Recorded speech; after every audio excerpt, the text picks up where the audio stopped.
15 years ago, I got back into sprinting after a 30-year break, and for the next 2 years, I was getting injured pretty much constantly.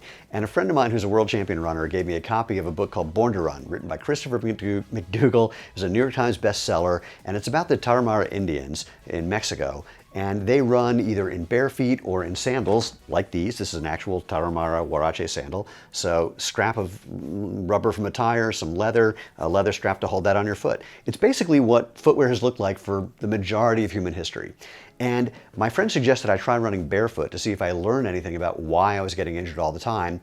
And I did, because basically when I was in regular shoes, I couldn't feel the ground. I couldn't feel that I had a form problem that was causing my injuries. And if you run barefoot, doing it wrong feels bad. Doing it right with good form feels good.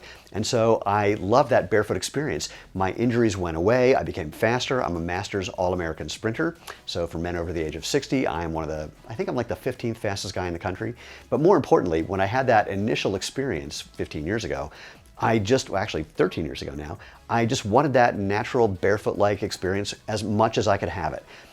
But there were some arguments. People in restaurants were arguing about whether I could get into a restaurant. My wife was arguing about me walking into my house with my dirty feet and our white carpeting. So I decided to make something like the Tarahumara sandals, and I made, well, what turned into our first sandal product that looks like this. So just a piece of rubber to protect your foot, something to hold that rubber on your foot. Again, that's the basic idea for footwear for the last 40,000 years.